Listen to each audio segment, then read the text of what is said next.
And it's time again to play one of my favourite games, Compare and Contrast.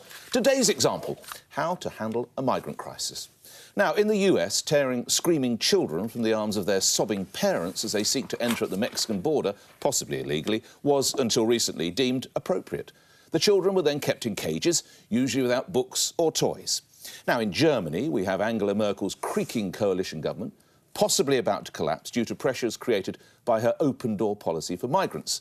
Meanwhile, on World Refugee Day this week, it was revealed more than 34,000 have died trying to get to Europe in the last 25 years. Migration is one of the biggest issues facing the world. Neither Mr. Trump, with his brutal attempts at deterrence, or Frau Merkel, whose waiting welcome has seen thousands perish, has the answer. But we do need one, and we need it fast.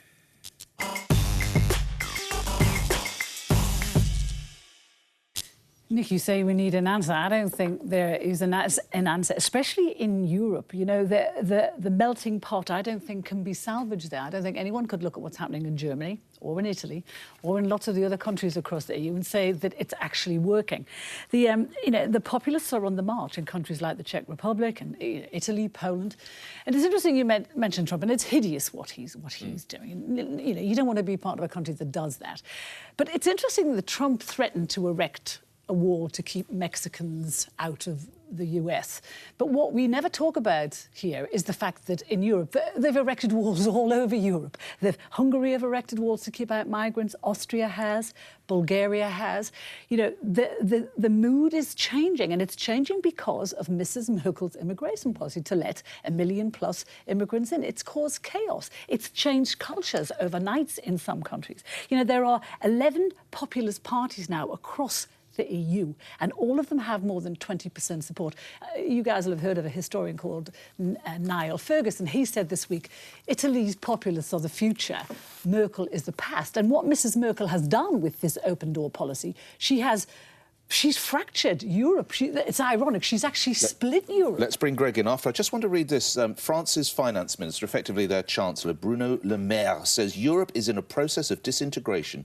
We see states that are turning inward, trying to find national solutions to problems that require European solutions. That's about as grim as it gets, isn't it, Greg? I think it is.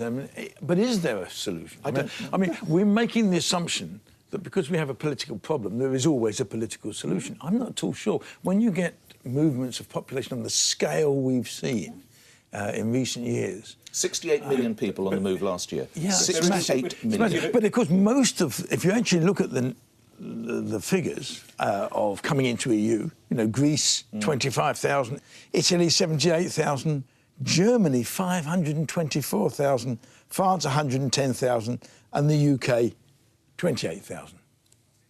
Karen, I want to bring you in just briefly. Angela Merkel, who you mentioned, and Emmanuel Macron had a meeting this week, and they talked about possibly building detention centres in Libya or in Niger or places like that. I want to hear your point, but your reaction to that idea. So you see, the problem was, if you look at the figures, in 2015, there were 1.3 million asylum applicants in the EU.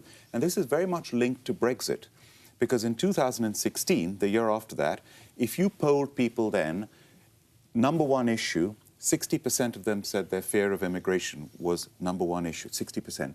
Now that's dropped to as low as 30% because even the numbers have now dropped. The asylum seekers now have come down to half the 1.3 million. Well, the figures I've got are 2.4 million migrants in 2016. Let's not get hung up too much. But what about the idea of building these camps, Karen? No, so I want to just make this point. Go on. That there's this perception and fear of migration which was at its peak. If you remember Nigel Farage and those pictures of queues of migrants coming in, that really scared the British public before, and immigration became a number one issue. It is not any longer. The fear of immigration is nowhere near as far as it was. No, that's what the statistics show. There are graphs that showed coming down from 60% down to 30%. Rising up across Europe. But it's still, simply not true. What Angela Merkel did, by the way, she now realises a mistake to have an open-door policy. Yes. We've got to control immigration. What we have lost control of is the illegal immigration. You know, in the UK alone, the former head of the Borders Agency, after he retired, he said, I don't know how many illegal immigrants. There may be up to 1 million illegal immigrants. Probably by its very nature. Can I you never answer know. that question that you just asked there? Quickly, because I want to get after Only because Is this about the camps? Yes, it is. Yeah, camps at site. Remember when David Cameron, when we were all talking about taking in asylum seekers from Syria and wherever,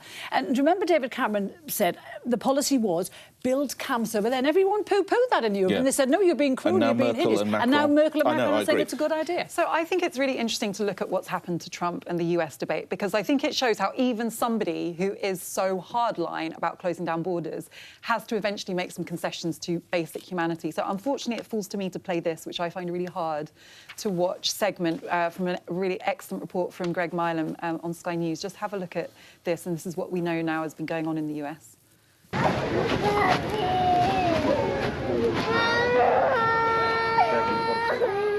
They are the cries of young children, reportedly after they were taken from their parents inside a US detention centre last week.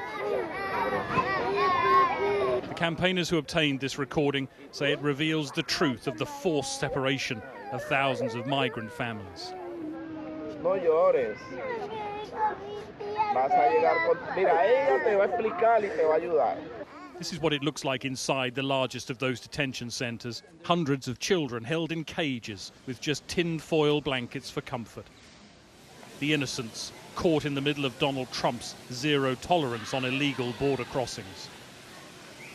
It is, and I don't use the word lightly, genuinely heartbreaking, and so much so that even the Republican right have been piling pressure on Trump. And this is what he's now said, as I'm sure you've heard, that he's had to retract from his position. Today, I signed an executive order. We're going to keep families together, but the border is going to be just as tough as it's been. And I mentioned that, and I just finally, the last thing I want to show you, which is a paper I'm very proud of, The Guardian, which used World Refugee Day to publish a list of the 34,361 documented, I'm sure there are many more, saw that. Extraordinary migrants. piece of And it says not just the name and the country of origin, but how they died. And there is just, some of these facts are heartbreaking. I just say that to say, digging your head in the sand is not a solution. This is a crisis. How is that worse, those kiddies screaming in cages, than kiddies drowning it's not on the way worse. from No, Libya? it's not. And that's Merkel's policy. And just let me finish my point. point. But that's Merkel's policy. No, the problem with this is no one politician can solve this. And shutting your border, this is a problem that people leaving, and they are leaving for a reason. And just by closing your borders, I just want to build on this problem. because there is a difference between economic migrants and genuine refugees. I mean, countries like Turkey have over 2 million, Jordan, millions of refugees, genuine refugees who are fleeing conflict and terror. On the other hand, what about the humanitarian aspect where people come in these boats and on sea, and there's a report from the Sky News presenter Mark Stone out at sea with the ship, the Aquarius. We should see what this is the reality. You could see the Aquarius just over there, probably a couple hundred metres away from where we are now. Surrounding it are Spanish Coast Guard vessels who, for understandable reasons, are keeping us back. But we're getting a close glimpse there of a vessel which really has summed up the mess that Europe is in over migration very neatly over the course of the past week.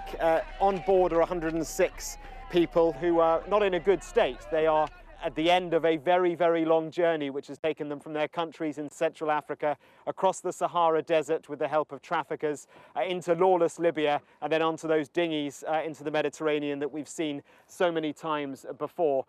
This is where we have a responsibility, a humanitarian response to rescue these people from sea, and then now they've been accepted by Spain.